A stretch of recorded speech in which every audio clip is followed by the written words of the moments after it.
Okay, so Jocelyn and Cheryl, can you both tell me what basketball means to you and in your lives? You get first. Okay. Well, really, it's all about family. Basketball's a really social sport. And for us, as Aboriginal siblings and sisters, it's easy to put a pair of shoes on, or you didn't even have to have shoes in the days when we started playing. You just needed a ball and a wall. And so it was all about fun, family, and relationships for us. But for me personally, I like the speed of the game and the tactics, the way you're thinking on the court. But at the end of the day, what dragged me into the sport was the notion of being part of a big family. And that's what was really important for me growing up as a kid, and also right through to adulthood. Even that notion of family is still really important. I think for me, I just tagged along to start with. So I tagged along and we came here to PCYC. And in the process, and when you look back on it, you notice just the friendships we've made. We've made lifelong friends that are still friends today. And probably the other big thing is we used to go to the other PCYCs on a big religious bus. And those memories and those things just stay with me forever. Yeah. Actually, I remember that, Joss, because I remember it was called the Jesus Lives bus. It had a peace sign.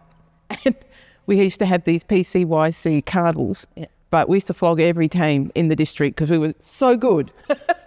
But I remember one time we had a shaving cream fight on that bus, and it was the cleanest bus ever when we returned it.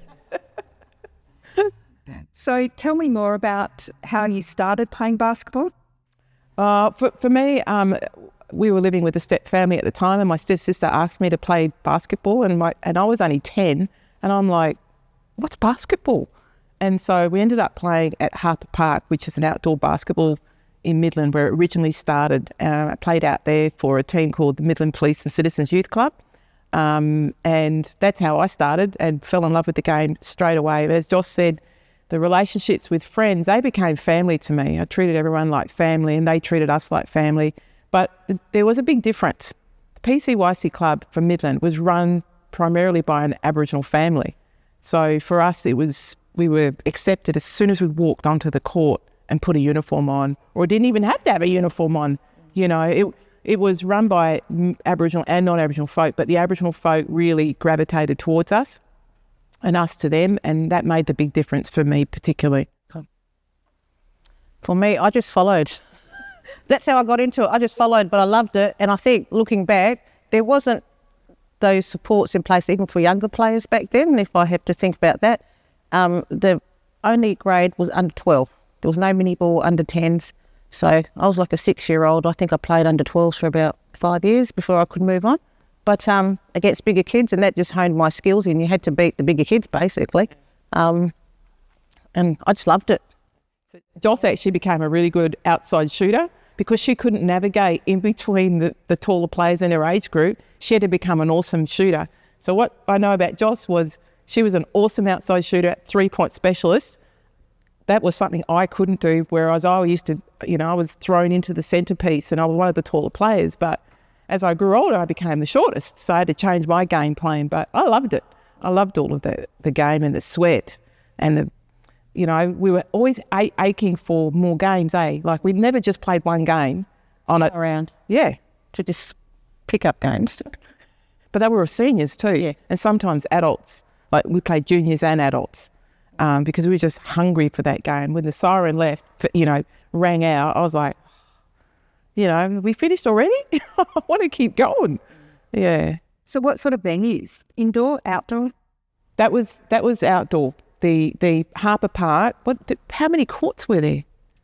About 15? Yeah, something. 15 outside courts. It was gravel bitumen. So we've got the scars, knees, elbows. Like if you hit... And I think that built resilience as well. Like I have to say, like when you hurt yourself, like you scrape chunks out of your knees and elbows, but you got back up, you patched yourself up and you kept playing. So I think within that, there are lifelong skills with the resilience as well. Can you remember playing and would you train in here? We trained in here, and there was a series of outdoor courts as well, and we did a lot of training out here. And then the new centre at Swan Active on Morrison Road, Midland, was built, and then games were transferred across there. But here is where it all started. Here at PCYC on Byers Road, Midland, is where it all started for a lot of kids in the area, particularly vulnerable kids who couldn't afford, because this club was really run by a large family of Aboriginal, non-Aboriginal people, and they really had the heart and the soul of the kids at mind more than winning, Don't you reckon? But we still trained here. So we played at the new venue under PCYC, but we still trained here. Yeah, so this place holds a lot of memories. And can you tell me more about the families that were running it? On you to start. Yeah, okay, so they were the O'Donnells, and they became our coaches they were our first point of call. They were our coaches as we went through. So we learned a lot from them, not just basketball, just how to be good people. Yeah, I don't know what to say. Yeah, well, the O'Donnells, they're a very large family. So their mother was Aboriginal, their father was not. And they were involved in the Wally Bates boxing, and they started that as well, which is still currently here. It charges like $2 a session. I mean, they still do that. They still charge the $2 a session after all those years. And the basketball was very similar. They had really good hearts where they knew that if kids were, couldn't afford or couldn't get a ride, like our coach, for instance, he used to pick us up at a Kingswood, and he used to drink Coca-Cola back in those days, and he'd never clean his car out. Like, I used to live up the road from him, and I remember in the grand final, I'd run down from our house. We used to live on Roxton Street, Midland, down to his house. His wife, who's an O'Donnell, used to plait my hair because I couldn't braid it. And then we'd jump in his car, and all the Coke cans were filled about this high in the back of the car. Did you remember that? Yeah. And so I remember him distinctly. Unfortunately, he was one of the best people I'd ever met. Personally, I met Peter, but unfortunately he passed away, and so did his wife recently. But we still stay in touch with their children, and I'll never forget that car. It didn't matter what it looked like, it didn't matter what was in it, but it got us to where we needed to go. And they're the kinds of people that we were surrounded by, and we learned a heck of a lot. I don't know about Joss, but a family in particular was really important to me, and that was Gary and Marilyn O'Donnell. I even say today they're my mum and dad basketball parents, because when I got into state teams and stuff, and I've got to mention Doggy here as well, who was a friend of ours, used to pick me up in Midland and drive me to state training, which was always in the western suburbs, and wait for me all weekend, 4 hours on Saturday, 4 hours on Sunday. This went on for like 5-6 years until I got older and got a car. But they would drive me all the way out there, and they'd look after me during the school holidays so I could go to basketball camps and stuff like that, because our mum couldn't do it.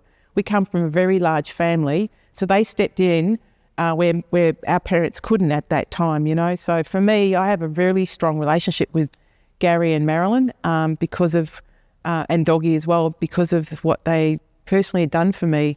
And I'll forever be thankful to them, because they opened a door to basketball, but they also opened a door to a world that I wouldn't have never have seen, and I'm who I am because of, those three people. I'm very grateful for them. So you described before that you're playing in a local community with a lot of other Aboriginal kids. When you made a state team, was it different? Oh, hell yeah. For me, when I went from being at PCYC and representing Swan districts in the district basketball competitions and state champs, and then getting selected for a state team, that wraparound family love, empathy, compassion, heart was gone. It wasn't there. That feeling of belonging and being accepted was not there. And it was like, I felt like people didn't understand me, didn't know me, maybe feared me, didn't know how to speak to me. And so I was always on the outer. And I remember coming home from state training one time and just breaking down and crying in front of my mum. And, it's just, that feeling of not being accepted is a terrible feeling for a young person, and mum would use Colourful language? colourful language. No, not really. She would use reverse psychology on me. And our mum's a warrior, right? She's a social justice fighter for Aboriginal people. And she'd say, let the Wadulars get the best of you. You might as well give it away, Cheryl. And that just spurred me on even more. She knew what she was doing. She was trying to tell me, don't give up and don't give in. But it wasn't the best experience. And it reflected in my game time. I was sitting on the bench a lot. I think that's the reality of, and even in SBL, I didn't go into state, but even in SBL, you had to be twice as good as like a Wadula player to get looked at, and it shouldn't have been that way. And so when we played basketball and when we were hungry for those games, we were making ourselves 2 to 3 times better than the next person to get a look in, because it was easier to justify leaving us out than leaving somebody else out who's, I don't know, parents might have been. Right. Yeah. And that's just the way it was, but shouldn't have been that way, but it made us who we are today. Like, we're fighters, and at the same time, we don't want to see our children go through that. No. Because I think in some spaces that still exists. Yeah. So when you talk about how you play basketball, there's this stereotypes around about how Aboriginal men play football, normally positive stereotypes. Is that the same in basketball? Do you play basketball or did you play basketball differently? Yes, absolutely. Absolutely. And when I look back, you talk about how we played on the court. We didn't have to know who was on the court. You just throw the ball, right? But I just want to say, coaches, when I look back now, the coaches are not qualified to coach our people, in those days, because they had no idea of the kind of gameplay and the uniqueness that we brought to a game. They didn't know how to use it. So that was probably one of the other reasons why we sat on the bench, when I look back. And now we're building cultural programs for coaches to actually understand that and how to put that in your gameplay, But Joss, how about you talk about when we play on the court together?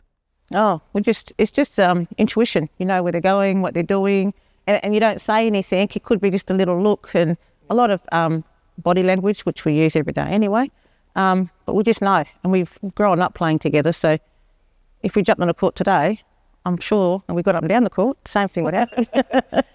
So other folks would call that unorthodox play, right? I hear that statement a lot nowadays in a lot of sports, and it isn't that. It's a uniqueness of play that exists between Aboriginal sisters and a sisterhood and a brotherhood on a field or in a court or wherever it might be, because you don't need to look at them. You just instinctively know where they're going to be and you place that ball right in front of them, And the other thing is we brought a talent to the game that was fast and furious, and you didn't have to have an offensive play because you were the first option. And coaches, when we grew up and even today, train kids like robotic players where they've got to play distinctly to an offense and a defense. But there's no option for the option is you first. So what we were taught in our day was when you get the ball, you got 3 options: shoot, pass, dribble. But that's all around yourself, right? You as the first option. But that's been taken away. And that was taken away from us as we were elevating to the higher echelons of basketball here in Western Australia. So you feel like as you said, they didn't know how to use your talents. And if there was only one of you in a team, was there any, I suppose at district level, was it different? A little bit different because there was more chances of Aboriginal players in a district level or an SBL. So we played together in Swan City Mustangs, where we won the State Basketball League Championships. That was in 1990? 1990? No, 91. No, 1991. 93, I think. No, because I came back from the States. No, it was before I went to the States. So it was 90 or 1991, right?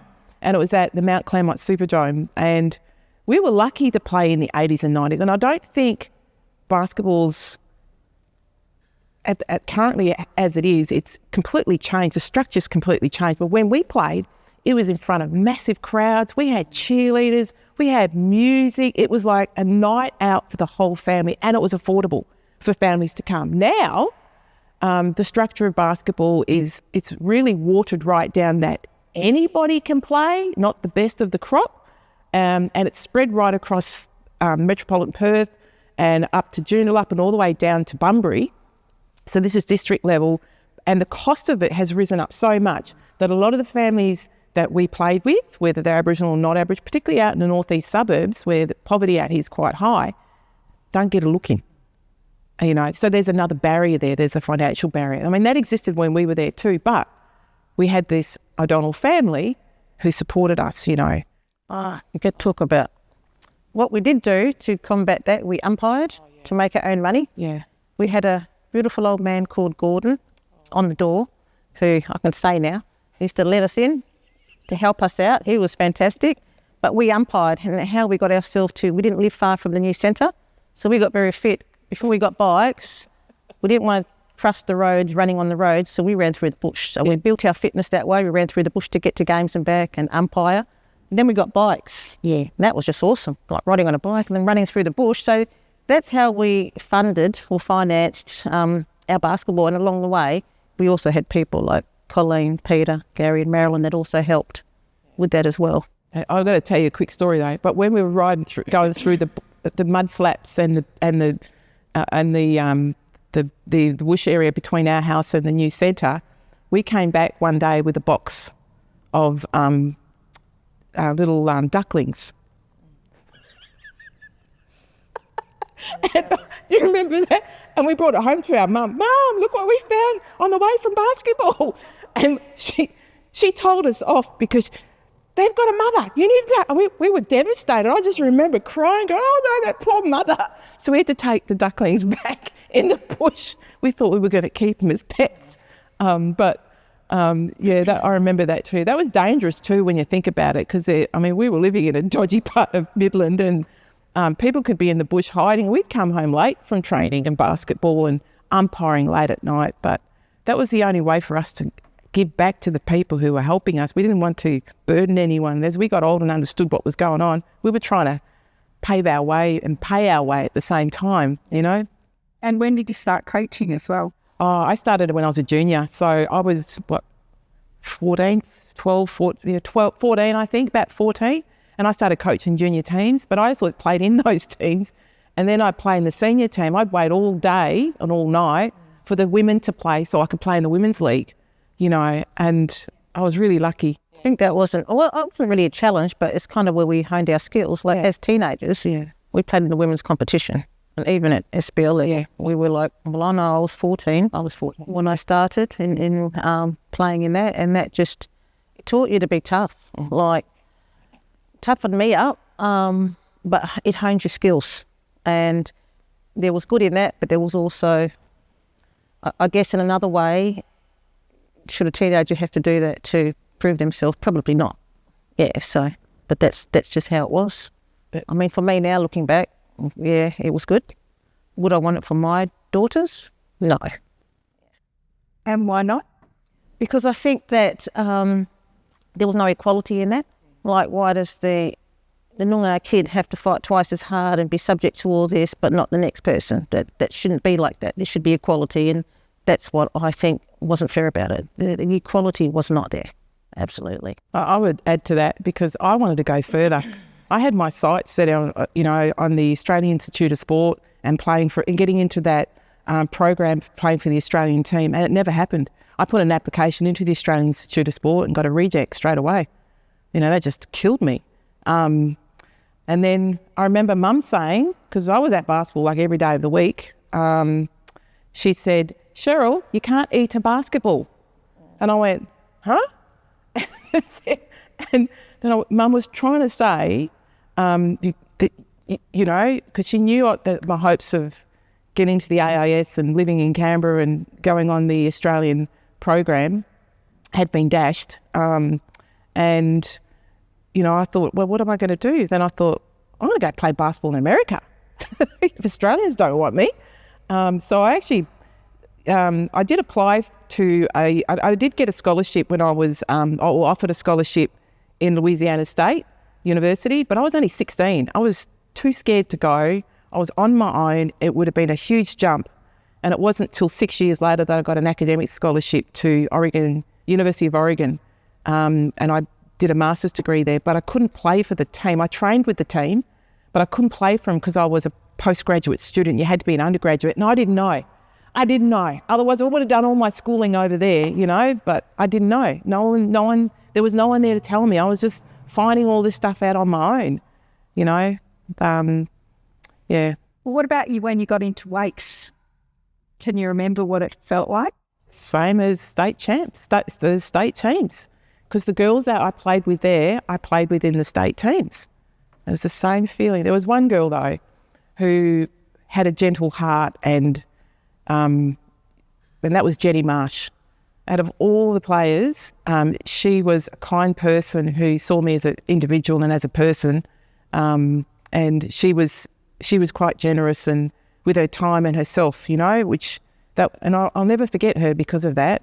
But it was the same, but I was a young adult then, going through the same things over and over and over again. Actually, there was another person too who was really good to me, and she came from my club, Swan City Mustangs, and that's Tracy Robinson. She gave me the nickname Kangaroo Legs because I was really long in those days. I'm not anymore, but she was really kind to me too, because she came from where I came, like from the northeast area, but she was a really good person and had a really good, kind-hearted spirit, you know. And I think what I learned about that was, and even my dad said this, our dad said this to me particularly, I don't know about Joss, but to work with people with good hearts and kind hearts, and that's what I do. Yeah. And I kind of navigated towards people like that, but that were very far in between.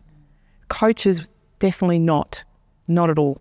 You know, they had another agenda, and it didn't include, well, I was called the little black duck in those days, yeah, because I was a Swan Districts girl, so it didn't include that. I think there was just a lack of cultural understanding. And I think as that's grown, yes, it's opened up, but there is still a lot of undercurrent inequality happening. That's what I feel. Like my daughter plays netball and everyone's great, but the cost, and I'll go to that causes inequality because the cost is, and luckily I can pay for it, but I know there's a lot of families that can't. The cost is expensive. Like to set a child up for even like a netball would be close to $400, maybe $500 for the season sometimes. If you're going to get shoes, a uniform, jacket, and pay the fees, that's a lot of money. And if you have multiple children, you know, who's can afford it? I mean, you can get the sports, can't you get the sports things? What are they called? Kids sport, but then you've got to be not working pretty much to get that. So if you're working and cost of living is high, you don't get access to any of that at all. You have to have a healthcare card to get that. Yeah, so money is keeping children, and particularly young girls, out of sport. And basketball's very expensive. So when I enrolled my daughter in basketball, the first year she played in the WA Basketball League, the cost was something like $1,800, you know, and that is the $15 game fee, the kit that they have, that doesn't include the boots and the fees that. So for me, I know that playing in district or wobble league level for a lot of Aboriginal and kids who are financially, their families can't afford it, it's out of their league. And I feel that it's become such elitist. And I've mentioned this to the organisers of basketball because it's unfair. You know, our state centre is situated in the western suburbs. A lot of sports state centres are in the western suburbs, you know, and there's an untapped talent in the northeast and the southeast corridors, or in the eastern corridors, that hasn't been met for a number of sports, not just basketball and netball. There's a lot of sports that are missing out. You know, even the sports science centres are all on that side, you know. So what does that tell you about the people that live on this side we don't matter. We still don't matter. We played back in the 80s and 90s. It's 2024. There's no services like that around this area here. Still. And yet the largest growth of Western Australians are in this corridor. The majority of Aboriginal people live where we live in this state. So can kids play at club level still? Is that affordable? Depends which club, I think. Yeah. I think it depends which club. And, and that's great and all, but there's so many talented kids that where's their pathway? Yep. They need a pathway, and a lot of it's not there. And unless you're crazy like we were back in the day. I know that the people that run the state squads and stuff, when they run their trials, they tell me that they get the same kids from the same clubs, from the same families, year in, year out. There's no diversity at all, And amongst the people do you know people who aren't sending their kids along? Absolutely. That's why we created the Court and Hoops program, so that kids could have an opportunity to play sport. To play basketball, netball, soccer, whatever it might be. But basketball is our most popular. We still have 9 teams running at Swan Active Altone. But the game fee is like $5. I mean, you're not going to get that. We don't charge fees. That's the game charge by the City of Swan. We supply all the uniforms, the coaches, transport if it's necessary, because we know there's a crop of kids and families, Aboriginal and non-Aboriginal, can't afford it, But we rely on grants and donations, and we can only do so much. If we had a lot more support, financial support, we could actually drive that pathway that Joss is talking about for this Eastern Corridor. And I think, too, when you're talking about finances, as the government has put money into Aboriginal sport, the way that it's funneled, like netball used to be run by Aboriginal people for Aboriginal people, but as soon as some bucks come into it, and it's nothing against those other organisations, like and netball's one of them, and then it's run by non-Aboriginal people, and that just takes away. I mean, I remember playing all the carnivals run by our mob. It was fun. It wasn't perfect. Yeah. I'll tell you what, it was ours. Yeah. And I think, what you're saying, that self-determination and that empowerment, it's taken away as soon as a few dollars are thrown out there, It's the same with basketball, because the basketball's not run by our people, but it should be. Our opportunities to determine what's right for us, what we need, how we want to run it, the kind of atmosphere that needs, employing our own people to run it, giving them opportunities. They're gone. So tell me more about Court and Hoops, like a bit of an overview. Okay, so originally, the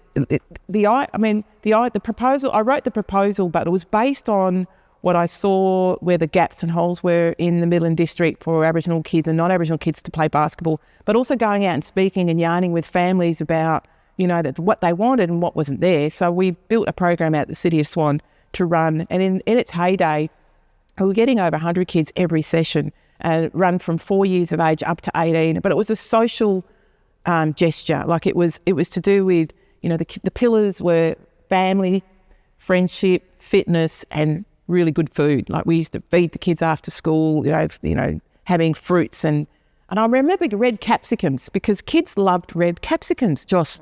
They're very expensive, but they would love, so we'd go buy all that and feed and have fun, teach them gross motor skills and then basketball, individual skills, and then we scrimmage. And they loved it, right? Took away a lot of the structured play, which has prohibited our kids from playing, like offences and defences. Just let kids play. Then from that, it grew into teams that played in a regular competition that's run by the City of Swan, and we still do that today. We've been running that program for over 10, 12 years now, and it's still going. It's, we've had our challenges. There's other groups in the area who are doing the same thing, and so kids, and we don't own anybody, so kids can come and go as they want, but we're still doing essentially the same program. But it was really built on having a bridge for kids to re-engage back into community if, they felt like they were bullied, didn't have any friends, they were depressed. We had a lot of kids come through that were depressed, with a lot of DCP children.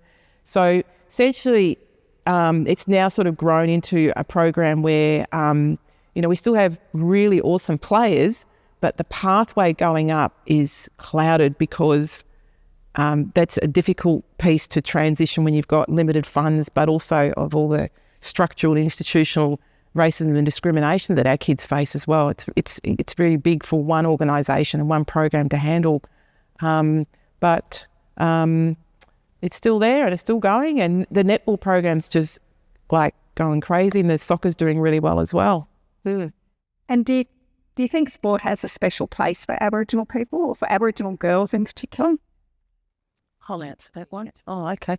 I absolutely think so. I think when children are in school, and I'm only going to go back to my case when I was in school, not much is expected of you, and it depends on the teachers, but when we look at the teacher population, and I'm a teacher myself, so I hope they don't hold it against me. Look, I know there's not many Aboriginal school teachers. And so there is a lack of understanding, and even though the department's moving to more culturally responsive schools, it's going to take a long time for that to be ingrained in the schools. So when the kids are at school and there's not much expected of them, when they go to sport, they're good at it. That is something they're good at. Their confidence grows. They're good at that. They want to be there. They want to experience success. And I think that's what it's all about, experiencing that success in a different forum, because sometimes school's not the greatest place for some kids. And I can say that as a student and as a current teacher. So, yeah.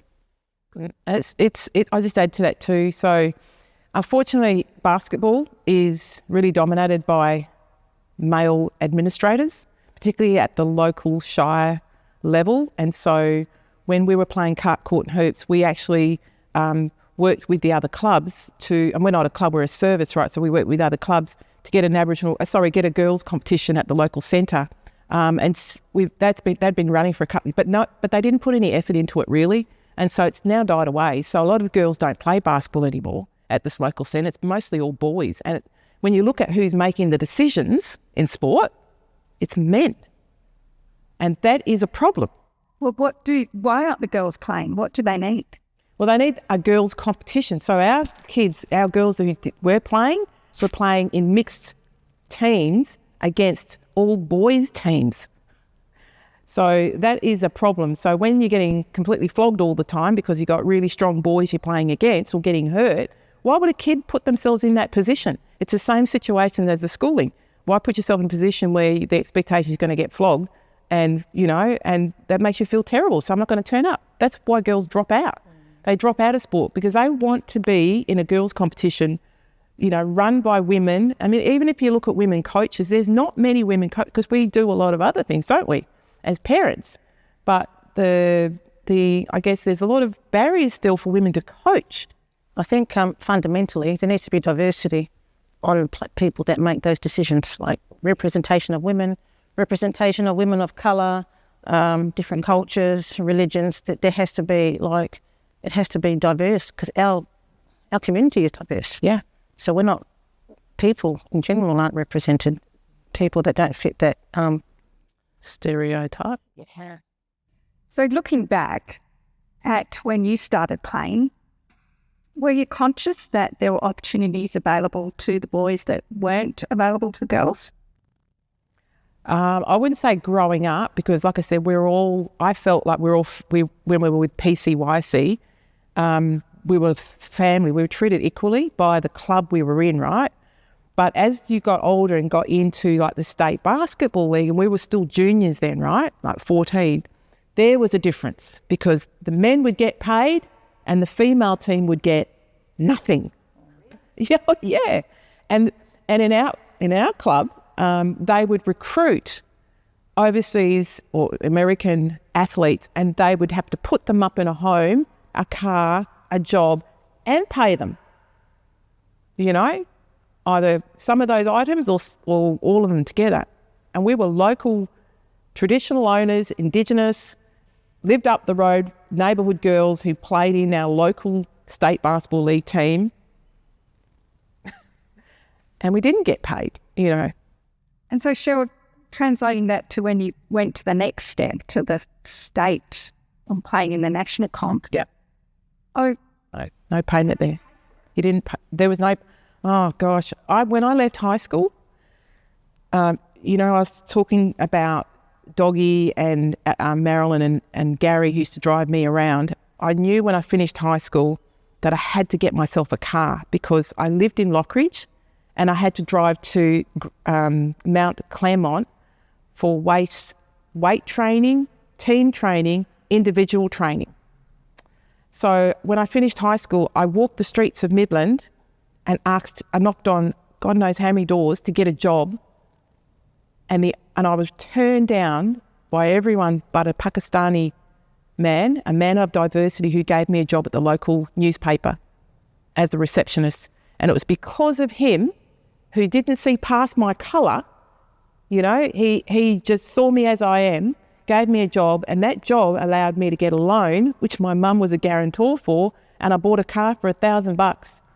I bought a Datsun 120Y, XIP 556. I still remember the rego number. It was the best car ever, but that little car drove me from Lockridge all the way to training, and it was a kind of a thank you to the families who supported me. Like, I'm right now, you set me up, I'm okay, I can go and do this on my own. But it was my mum. We came from a poor family, but she the only thing she could do was be a guarantor, and I paid that loan off.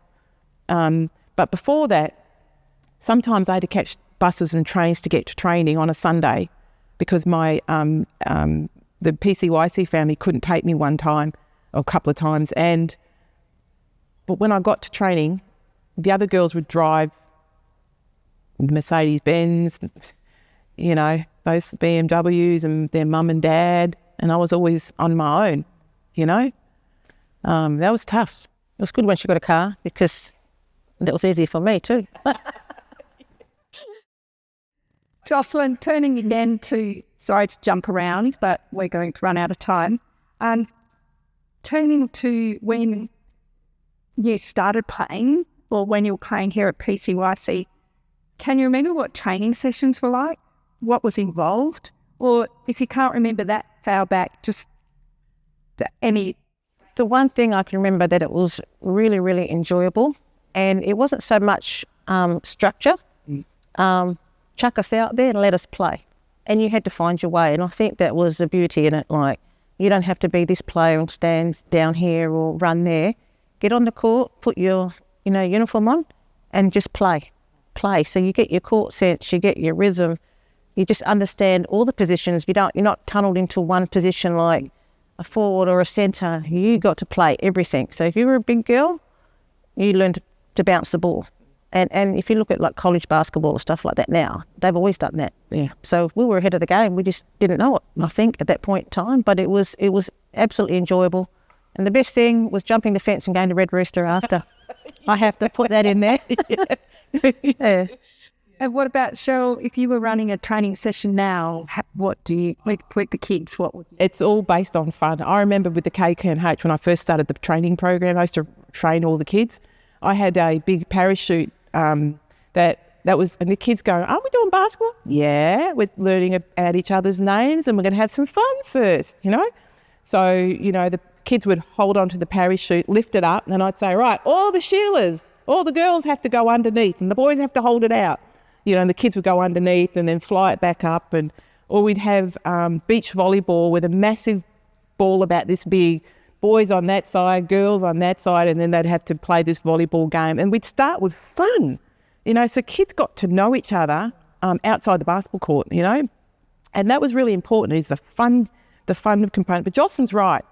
Basketball's changed so much that there is a turn in basketball where kids are learning all the different positions, but it's still very structured. And, if you're a five, which is a tall centre, you've got a position and this is what you do and this is all you do. And then kids get tunnelled in that space, So, but I think coming back here to basketball training, one thing I do remember was lots of layups. I remember lots of full court layups. And if you did them slow, the coach would be telling you, got to get your legs running because on the court you got to run the whole time. I just remember running all the time, running.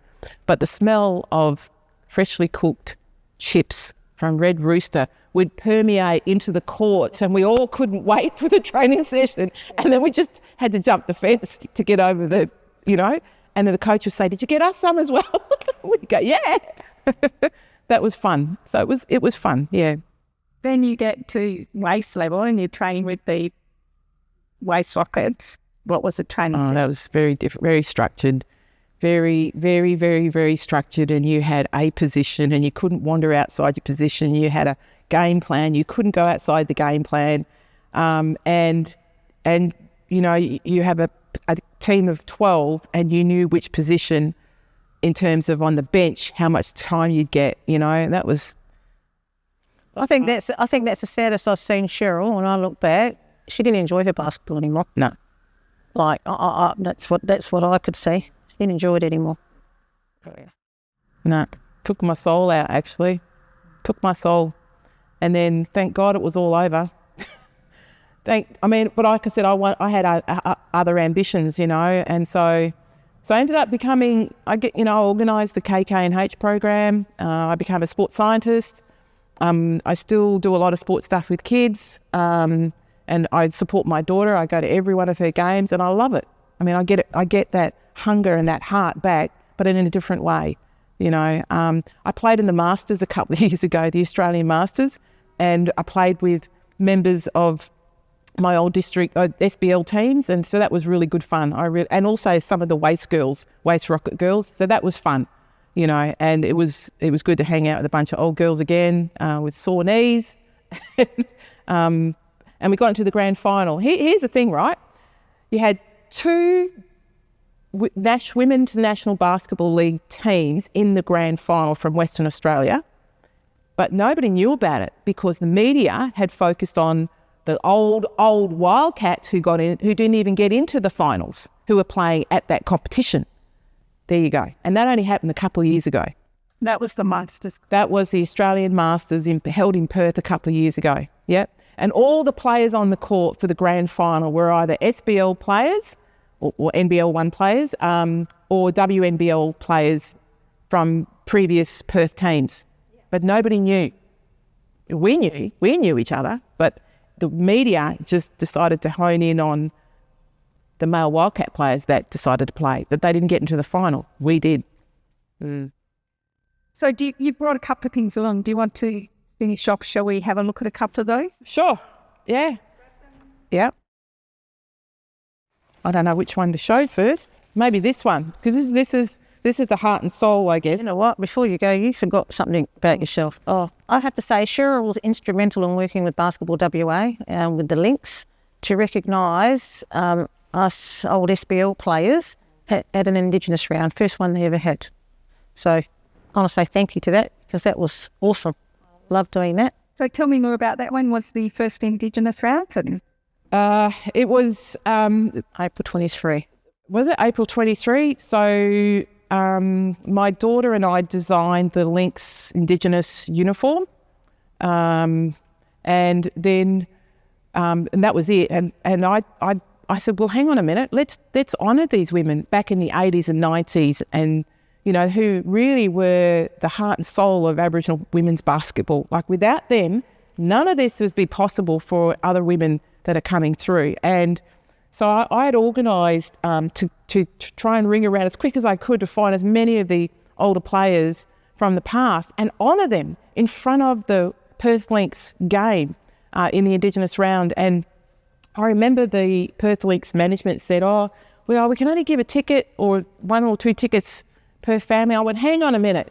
If you don't want to know anything about Aboriginal families, we travel in tribes. So I need at least 20 tickets per family.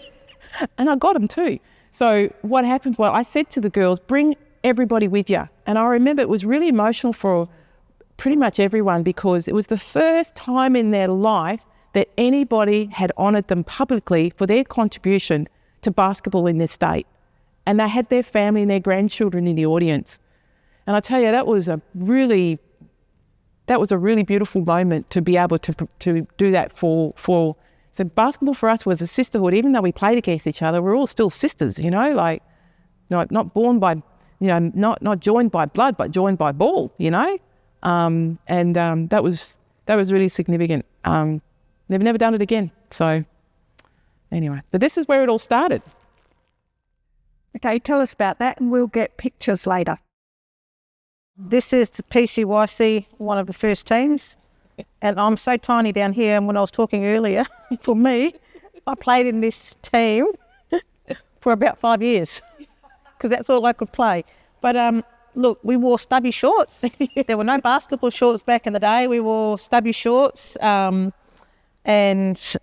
I think later on down the track, they were complaining about our uniforms because it was the same as the old umpire uniforms. But look, I remember this guy, Todd. Like, there's people I just still remember now. And he was an umpire. And this lady here, Kerry, she's an O'Donnell. She was one of my first coaches. So, yeah, and we still see her. And, you know, like... She's a beautiful soul. Kerry's a beautiful soul. But and within this team, there are people we still see.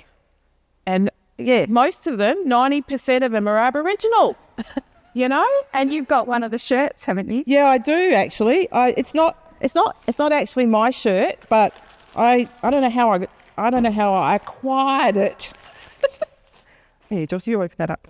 Give you an idea how little we were when we started. Yeah. But I tell you, I was so proud of the patch. Yeah. I was really proud of wearing that motto on me. You know, like, we belong to the city of to the Swan Districts, and we belong to the Midland Police and Citizens Youth Club. And like Joss said, we used to play these competitions at the other PCYCs, and we'd always come out champions. Our teams would always come out champions. We actually even played against Narelda Jacobs, you know, the Channel 10 news reporter. She used to play for Morley. We loved beating them. Yes. What else have you got in your bag here? Oh, we've got an old Mustang shirt, old Mustang's warm-up shirt. That's our warm-up. So this is the SBL? Yes, it is, yes. So that's the top state level? Yeah, the State Basketball League, yeah. Yeah, it's kind of like waffle, right? So you know how you've got the league team, Colts, reserves and Colts? This is like the league team. And this is like the club level, and this is the league team level. Yeah, so you had to get chosen to play in SBL. But we were doing it at 14 years of age, you know. So it's... Playing together? Yeah, not all the time. I got poached by a Western Suburbs team for a bit, by an American coach, and but that was good for me. But I came home. I love this. That's just home, you know, for me. And my daughter now plays for, because this club doesn't exist anymore, but plays for East Perth Eagles in Wobble. But that's where Jocelyn played SBL for East Perth Eagles. And it's very similar clubs. They're very similar to our home one. So okay. Well, Jocelyn, can I get you to just stand up and show us the shirt? That's it. Good, I can still fit it. Well, Cheryl's actually. Yeah. So when is that shirt from? Oh, God. Well, the latest would be 1990. 1990s, and that was our warm-up shirt. Like when I pulled that out today, my daughter Karis went, Mum, where'd you get that from? Because everyone knew the Swan City Mustangs, you see. Yeah. It was a major force here in the city of Swan, and it's unfortunate, though, but they lost their licence to the Eastern Suns, so... Oh, you had to have a licence? Yeah, you had to have a licence. Yeah. Okay. Costs a lot of money. Basketball costs a lot of money. Yeah. What else have you got in? I don't know. Where's my... I guess... is that the main things? The what, sorry? Were they... that's okay if that's the main... I just had... There's a photo of us when we were playing together. That was the grand final win, and I captained the team that day, that season. And then that very next night, I jumped on a plane and went to the USA. Mm. Yeah. So that's us together. Is that one of the highlights? That is a highlight. That is the highlight. I mean, where do you get, seriously, two Aboriginal sisters who have played together pretty much all their lives to get to a state basketball league grand final at Mount Claremont Superdome? Doesn't happen very often, you know. And so that was a really special moment for us. They're the main two that I really brought out, but I don't know what else to show you. Okay, no, that's good. That's fine.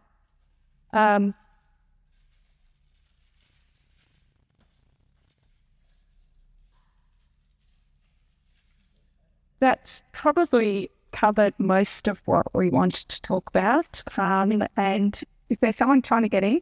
I haven't seen anyone yet. Good. Yet. How long have we gone for? 52 minutes. Okay. Well, so is there anything in particular that you two wanted to talk about? why don't we talk about the future, Joss? Like, why don't we say what we think needs to happen? Huh? For what? You had a chat about this before. I know what I'd like to say. I want my club back. Oh, yeah. I like my club back. Because at the moment we're talking about pathways and whether they're Indigenous or non-Indigenous. It's very hard unless you've got the money from around this area. You have to get up to Kalamunda now. And like, this was the heart and soul of Whitland. It needs to come back. It needs to come back. It really does need to come back. But it needs to be run by the whole community.